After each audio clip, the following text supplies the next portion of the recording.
Perverted human love. Perverted human love. That is the topic of this morning. Welcome all of you. Vande Mataram. So human love already we know human love, and previous discussion we have discussed here. Amidst you, we had some good discussion on human love. Human love is the perfect reflection of the divine love. Already we have heard.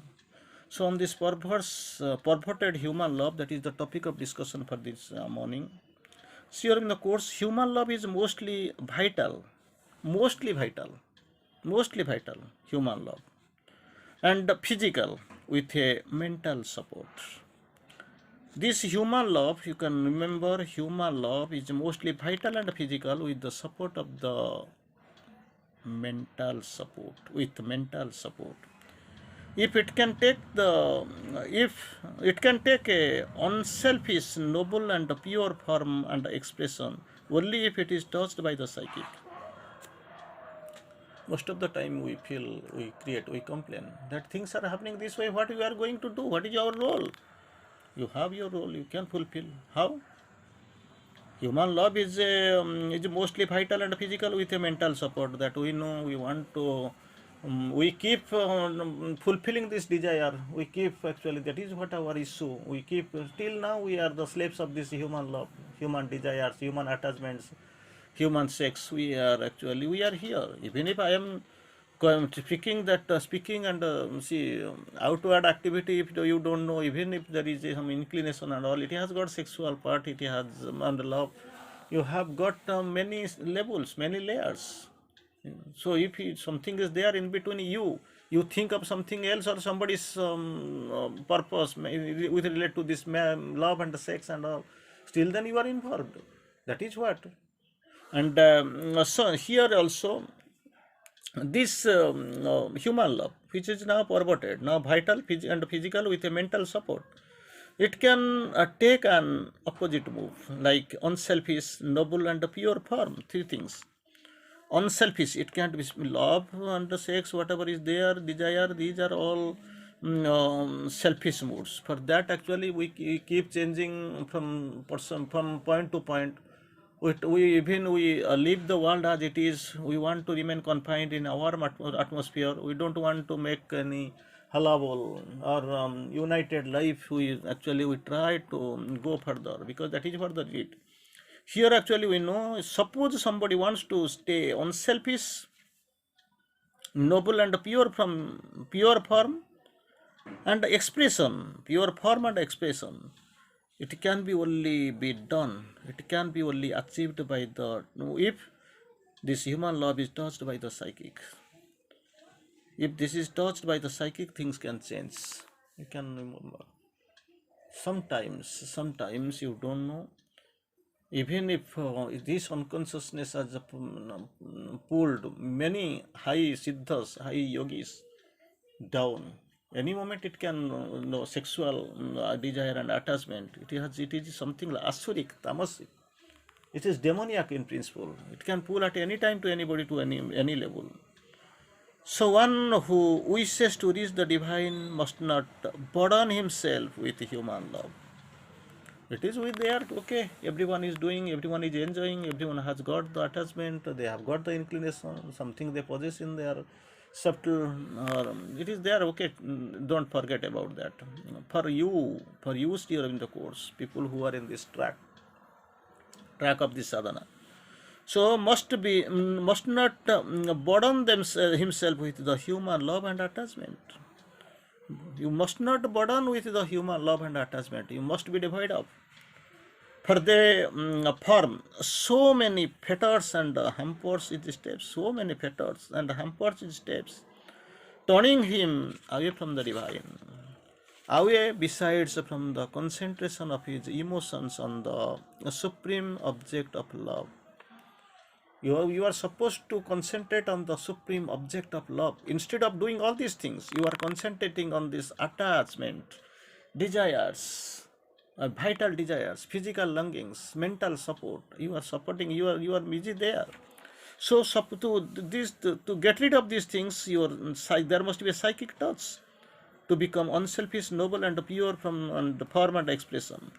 Here, and clearly, it is a better advice from Sri Aurobindo not to get burden yourself with human loves and attachments, for they form many fetters and hampers the steps. First one, they create many fetters. Second, hampers is steps. Turning away. Third, turning away. Besides, from the concentration of his emotions on the one supreme object of love. Instead of doing all these things, you are simply moving away. It is actually taking you away from the track towards the jungle, where you will get no place, no path to track. Unnecessary, you are going to spoil your time, and finally you are going into the mouth of a tiger. That is what it is happening. One must also be on one's guard against the profession of the psychic love. Every time be conscious, be conscious, be conscious. This is not a one day process or one time process. This is a regular process, regular habituated. One must also be on one's guard against the profession of psychic love with one is doing sadhana. That's what again and again we keep speaking. All these are meant for those who are doing the sadhana. So you have to be very careful. Profession of psychic love when one is doing the sadhana. For that is the most often a cloak and a justification for yielding to a vital attachment and attraction. Because outside, whenever you do nothing bars, you go and do. But here also you have got your freedom. People have got respect for you. So even if you are doing and you have got the aura of this grace, and you are misutilizing more and then utilizing, you are simply entering and enjoying. So far, an idiot hour destroys what centuries made. Instantly and immediately you keep losing all these things again and again, and most often a cloak and a justification for yielding to the vital attachment or attraction. Most of the time you have seen, most of the time you keep complaining, these things are happening, what you will do? Something like we are reciting the American proverb, skin to skin, no sin. That's what we are doing, but in another form. Normally people they are doing, they are happy, they are busy with doing all these things as per their choice, which is entirely forbidden. We must not feel, we must not do anything. But the same thing we are repeating in the name of the spiritualism.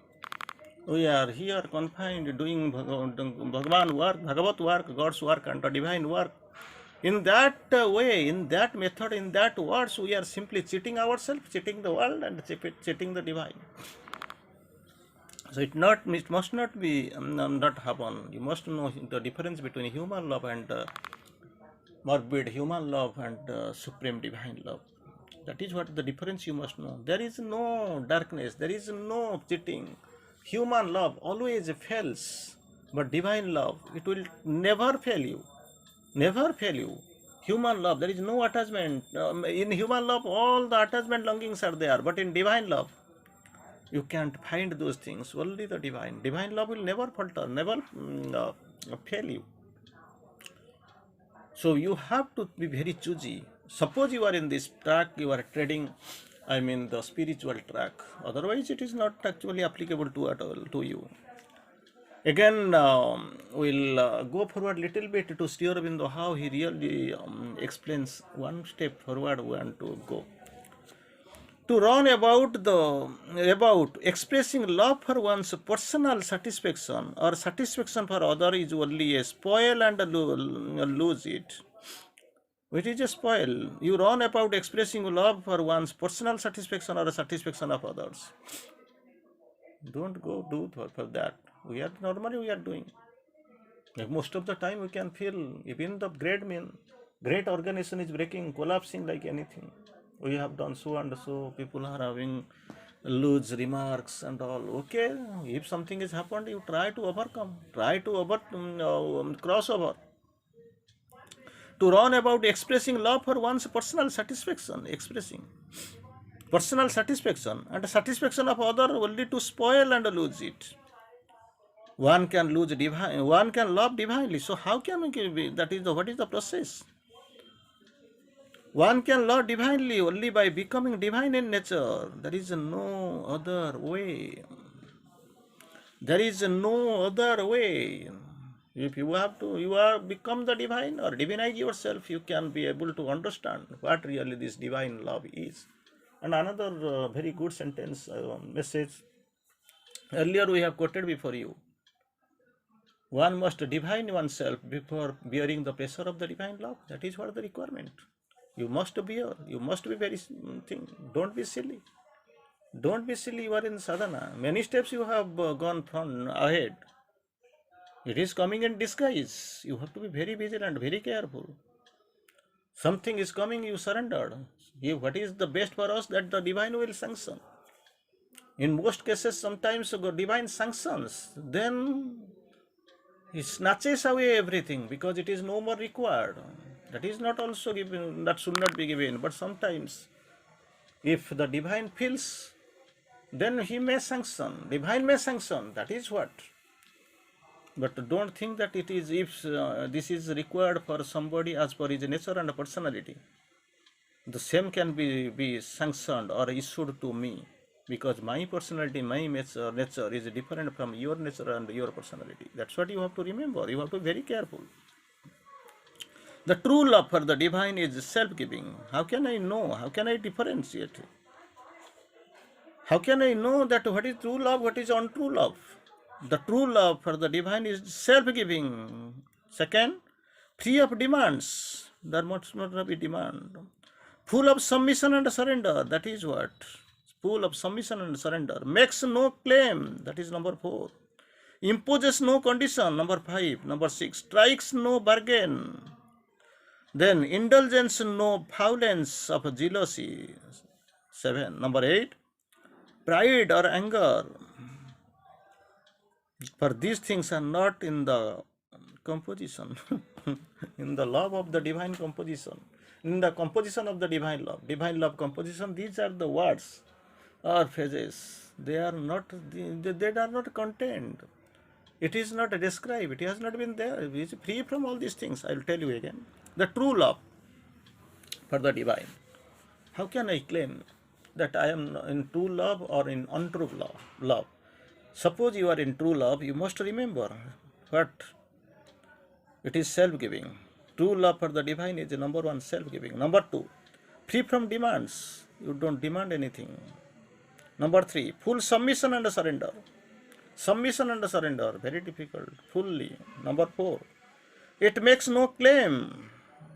Number 5, imposes no condition. Number 6, strikes no bargain, no bargaining. 7, indulgence in no violence of jealousy.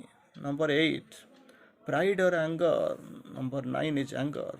For those things are not on its composition. In the composition of the divine love, these elements are lacking. Suppose you are going and purchasing one medicine. On the cover, something will be written, the contents will be written. It contains this, that. Suppose you are using some cosmetics, shampoo and all. Everything is percentage is such and such.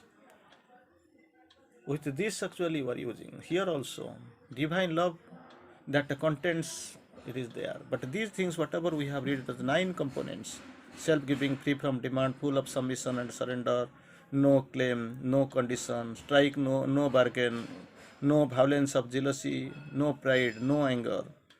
If it is there in your love, self-giving, surrendered, then you can find it is the divine love. Divine love. If it is there still, then it is coming under the human love factors. Keep your love pure. Keep your love pure, 100% pure, of all the selfish claim and desire. That is what the suggestion. Keep your love pure from selfish claim and desire, and you will find that you are getting all the love that you can bear and observe in the answer. So try to